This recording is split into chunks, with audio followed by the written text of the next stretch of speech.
بسم اللہ الرحمن الرحیم۔ السلام علیکم۔ اسلامک بات 9 پر آنے والے محترم ناظرین کو خوش آمدید۔ حضرت سیدنا علی مرتضیٰ رضی اللہ تعالی عنہ کے قبول اسلام کے بارے میں مروی ہے کہ حضرت علی رضی اللہ تعالی عنہ چونکہ حضور نبی کریم صلی اللہ علیہ وآلہ وسلم کے زیر سایہ پرورش پا رہے تھے، اس لیے آپ رضی اللہ تعالی عنہ نے جب حضور اکرم صلی اللہ علیہ وآلہ وسلم اور ام المومنین حضرت سیدہ خدیجہ رضی اللہ تعالی عنہ کو عبادت میں مصروف دیکھا تو حضرت محمد صلی اللہ علیہ وآلہ وسلم سے دریافت کیا کہ آپ صلی اللہ علیہ وآلہ وسلم کیا کر رہے ہیں۔ حضور نبی کریم صلی اللہ علیہ وآلہ وسلم نے فرمایا، ہم خدائے واحد کی عبادت کر رہے ہیں۔ حضرت سیدنا علی مرتضیٰ رضی اللہ تعالی عنہ نے دریافت کیا، یہ کیسی عبادت ہے؟ حضور نبی کریم صلی اللہ علیہ وآلہ وسلم نے فرمایا، یہ اللہ تعالیٰ کا دین ہے اور اللہ تعالیٰ نے مجھے اپنے دین کی تبلیغ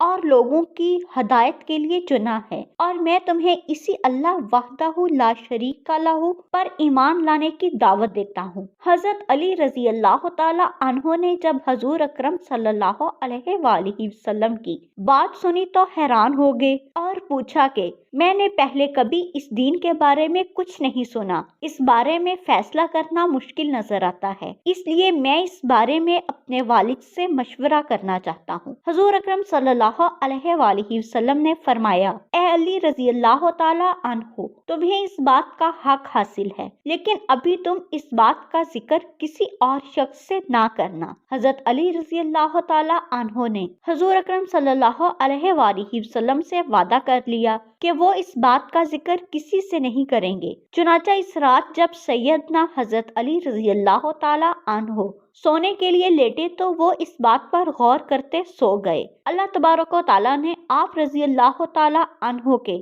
قلب کو روشنی عطا فرمائی اور آپ رضی اللہ تعالی عنہ نے اپنے والد سے مشورہ کیے بغیر اگلے روز حضور اکرم صلی اللہ علیہ وآلہ وسلم کی خدمت اقدس میں حاضر ہو کر ان سے عرض کیا کہ مجھے دائرہ اسلام میں داخل فرما لیں۔ حضور اکرم صلی اللہ علیہ وآلہ وسلم نے آپ رضی اللہ تعالی عنہ کو کلمہ توحید پڑھایا اور آپ کو دائرہ اسلام میں داخل کر لیا۔ اللہ تعالی ہمیں بھی اسلام کی راہ پر چلنے کی توفیق عطا فرمائے، آمین۔ مزید اسلامک ویڈیوز دیکھنے کے لیے ہمارے چینل کو سبسکرائب کریں۔